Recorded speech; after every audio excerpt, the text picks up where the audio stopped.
supervisor going crazy. I don't know why. I don't know if it's... Just ignore him. The camera won't pick him up. No. It'll pick you up going like everywhere. this.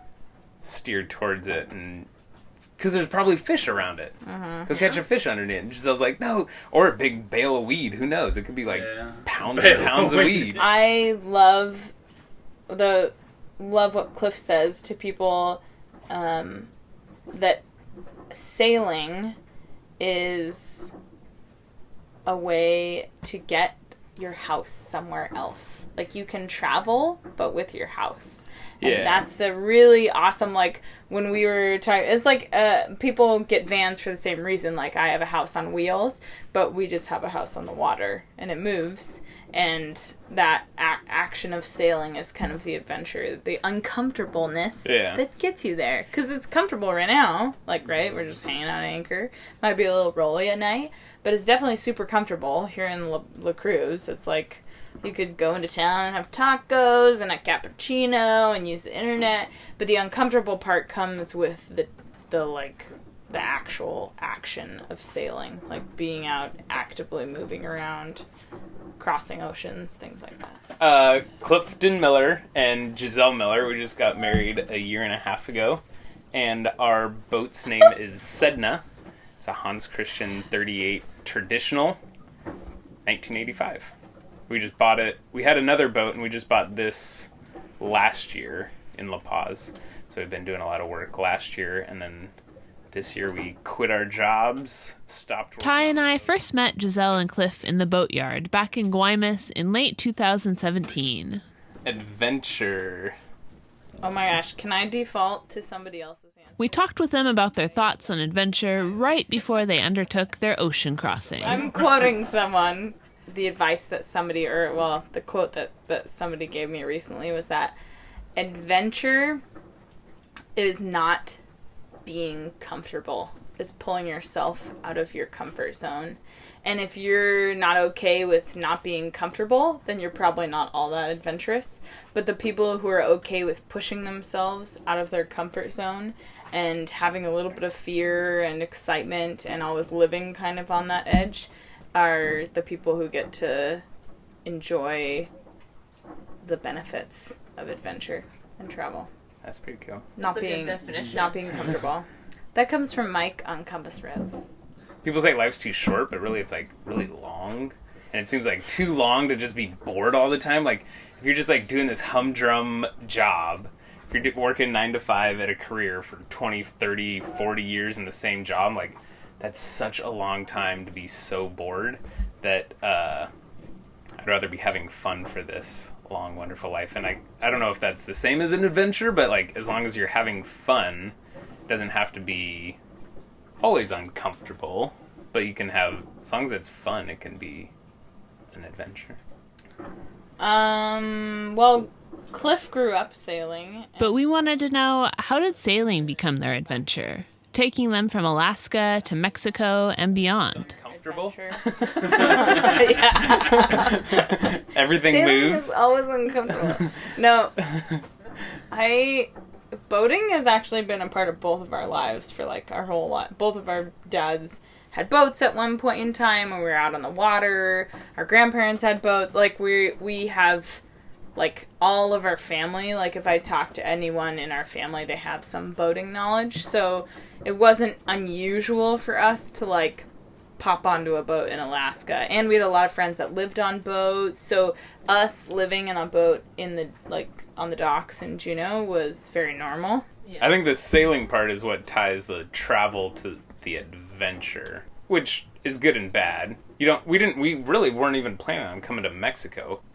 Making the jump, like, coming down to Seattle is a pretty normal trip for Alaskans, but, like, taking the leap from Seattle down to Mexico is a much bigger chunk for people. We're just traveling on this open-ended adventure, and the last few years we've been in Mexico, and it kind of feels like we stalled out on the adventure. It became less adventurous. We're just in Baja doing kind of the same thing. And we're sailing and we're traveling, but it didn't feel adventurous. And now, after a few years of that, just prepping and getting stuff ready, got a new boat, got it ready. Now I feel like we're ready to step out into the adventure side again of the Unknown. Some people say cruising's just working on your boat in foreign ports, which is partly true, but it also forces you to get off of you're not in the resort, right? You're working on your boat, and so you're trying to find the local welder or find some specialty engine part. My sailing life started with Clif. So when I met Clif, we went on a first date, and he told me, well, a couple things. He said, the first thing was that he was going to Argentina, and am I interested in going? And I said, yes. And then the second thing was that I think I'm going to buy a boat soon. Like, this is what I want to do. And what kind of boat? I think I'm going to buy a sailboat, and I want to live on it and maybe go places. And this was already a, thought in his head and not in mine. And I said, cool, that sounds, let's talk more about Argentina, or, but I did, I encouraged it right at the very beginning because I could see how excited Clif was about this idea of living on the boat. 8 months after we started dating, Clif was like, okay, I actually, found a boat I really like in Seattle. I think I'm ready to pull the trigger and buy a boat. And he did it. And then I actually was the first person to move on to the boat because you still had a lease, not my lease. Yeah. So I lived on the boat first by myself during the winter time, and loved it. I loved my little house. It was a tiny little apartment. I loved being in the harbor, and the only thing that sucked was I had to Then it got cold. Yeah, it got cold. I was and then it got colder. I was shoveling snow off the deck of our Cal, which is this little fiberglass boat, and people would walk by and be like, how much you charging? This kind of thing that we're doing now was not something I grasped, not until when we left Juneau, then I was thinking a lot more about it. Because when we really left Juneau, we didn't know what we were going to do. We could have crossed the South Pacific that year, but I didn't feel like I was personally ready to do anything bigger than what we had done coming down to Mexico. Adventurous. It's a little too uncomfortable. Yeah. Space. That's what I would say. The ever moving pile that you can't ever just This must be universal among cruisers. And Ty and I struggle with this ever-moving pile. I'm just saying this, we've been talking about this. So. Yeah. I feel like that's the biggest and so that's the biggest downside is you live in. That's not so much of a problem until you have to do a project, and then you have to move that pile over here, and then the part that you need is underneath that pile, so then you have to move that pile and the pile under there, and then you have a bigger pile over here. Is this this your adversity? Yeah, that's the biggest adversity is never having space. Because at the same time, you have hundreds of acres of sea around. Sailing has its fair share of adversity, and they both have very different concerns, which I think proves why a strong partnership is important. Crampedness. That the not claustrophobic, not claustrophobia, but But it gets that way sometimes. We've had some moments where it's just everything's so. Oh my gosh! I need to clean the boat right now, or else. I was gonna say this is really funny because this is a really good example of the difference. I also think I've been really interested in the difference between men and women, specifically couples on sailboats. Giselle has a podcast where she explores the different voices of cruising that we will hear more about later. Representation of that is that my adversity is the fear, the uncomfortableness, having your home be so vulnerable, and the fear of sinking, the fear of something going wrong on the boat, bad weather, heavy weather that, does something that you just can't, deal with on your own. Uncomfortableness with adventure.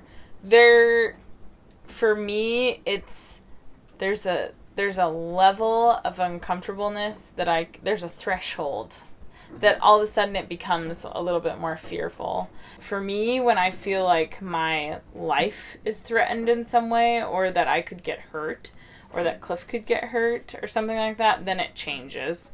And that's what, like, people say that about their boat. They're like, oh yeah, the boat will take care of you. I didn't feel that with a Cal. I guess it was a year and a half ago now. I was doing this teaching project with a woman who did a circumnavigation with her husband. And she said, if you don't trust your boat that you're on, then you shouldn't be on it. Hands down. Go get a new boat or don't do what you're doing. Like, that will be miserable. And I agreed with her. I was like, I don't trust the boat that we're on right now. I've watched we had port lights break out, like pop out. We had all of our electronics get ruined. Like, we, in seconds. And I didn't trust that boat. And no matter what, like, even after we left, it was kind of still like, yeah, the whole like mantra of like, it'll take care of you, I think is, I don't know, I think you have to still be smart. You can't just tell somebody who's ready to start sailing, oh, don't worry, like, the boat's strong, like, it will be okay, like, it'll take care of you, it'll sail itself. Because it doesn't. I don't know, maybe that's the answer to your question for me, is that when it becomes life-threatening, or if I feel like one of us could get hurt, that's when I get scared. We had a moment. Giselle's fears are not trivial, and we should take a moment to mention that many, if not most, videos we see on sailing do not show the extremely frightening and trying times. There are different reasons for this. First, it is a lot more enjoyable to watch beautiful, everyday sailing videos and imagine ourselves there. Not many of us would want to imagine ourselves in a dangerous situation miles from help. Second, even though we ourselves try our best to capture the realities of offshore sailing, it is rarely possible to grab the camera when times get dangerous in what can be a split second. Not until that moment was I like, that's it. That's when, like, if his eye could come out or whatever, that's like what I thought at first, because I've heard stories of people getting eyes like taken out by whipping like lines. Yeah. But like that's what, for me, like, if either of us could get hurt or severely injured or killed, then obviously it's not an adventure anymore. It's uncomfortable in a way that I don't want to experience it. Oh. I was going to ask As I mentioned earlier, Giselle has a podcast that has a very different take on other sailing podcasts. She documents the sounds along their adventure as a well-produced radio narrative. Yeah, so I'm doing the podcast Why We Spin Yarns. Spinning yarns is an old sailor talk for telling stories, telling long-winded stories. Because I actually think at one point in time they literally were spinning yarns and making rope out of, like, on some of the tall ships. Why we spin yarns? Like, why do we do this? Why do we sit down in our little, settee right here, our little salon, and like tell stories of our adventures? Like, we're talking about adventure, and that's what we're doing right now. And yeah, that's why I liked it.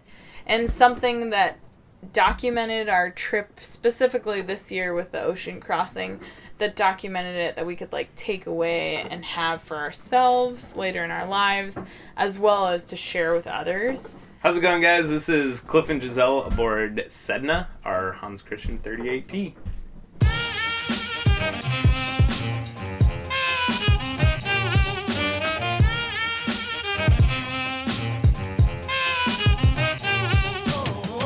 It was like a... I hope you include that part.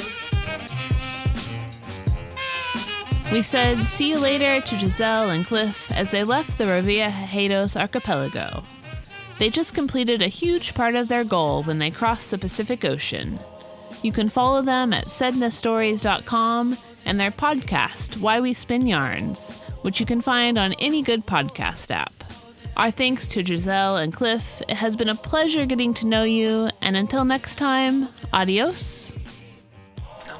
Are we looking at the camera or are we looking at you? Look at me. Look at you. Unless you want to look at the camera. No. Just like stare at the camera.